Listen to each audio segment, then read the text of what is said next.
From Washington, this is VOA News.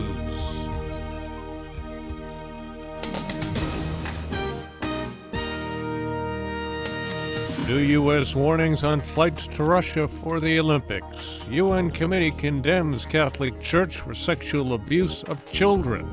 I'm Ray Kouguell reporting from Washington. U.S. Homeland Security officials are warning airlines flying to Russia to watch out for toothpaste tubes that may be filled with bomb-making materials. The officials say there is no specific threat at this time and gave no details on the intelligence that prompted the warnings. The Winter Olympics opened Friday in Sochi, Russia. Russian President Vladimir Putin visited the Olympics village on Wednesday and said that security remains a major concern. Islamic extremists have threatened to disrupt the Games. The United Nations Committee on the Rights of the Child have issued a blistering condemnation of the Vatican.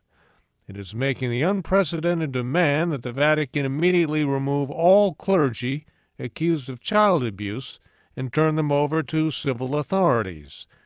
Lisa Schlein reports. UN Committee on the Rights of the Child Chairwoman Kirsten Sandberg says the committee is concerned by Vatican policies and practices. She says these have led to the continued abuse of children while letting the perpetrators of crimes escape justice.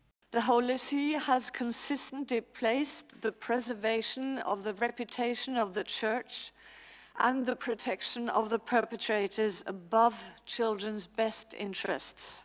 The committee was critical of what it called a code of silence imposed by the Vatican on all members of the clergy under penalty of excommunication. As a consequence, it says few cases of child sexual abuse have been reported to national law enforcement. Lisa Schlein for VOA News, Geneva. Multiple bombs exploded in Baghdad, killing at least 32 people Wednesday and wounding more than 30 others. The blast struck near Baghdad's fortified green zone, including 2 car bombs that blew up outside the foreign ministry. There's been no claim of responsibility. Syria failed to meet another key deadline for turning over its chemical weapons stockpile as part of an internationally brokered agreement. Under a February 5th deadline set by the Organization for the Prohibition of Chemical Weapons, Syria was to have given up its complete stockpile. Syria has so far sent only 2 shipments of chemicals to be destroyed, and that amounts to less than 5% of its stockpile. Syria faces a final deadline of June 30th. Prospects of putting Kenyan President Uhuru Kenyatta on trial at the International Criminal Court appear to be fading.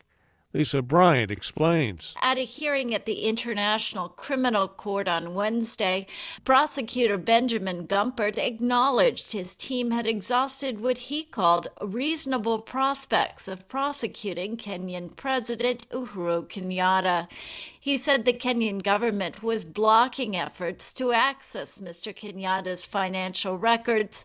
The prosecution says those records might indicate his role in funding Kenya's post-electoral violence 6 years ago, which killed more than 1,000 people. Mr. Kenyatta's trial at the ICC has already been postponed several times. The prosecution acknowledges it currently lacks sufficient evidence to go ahead. Lisa Bryant for VOA News, Paris. Mr. Kenyatta and Kenyan Deputy Vice President William Ruto both face crimes against humanity charges related to Kenya's 2008 post-electoral violence.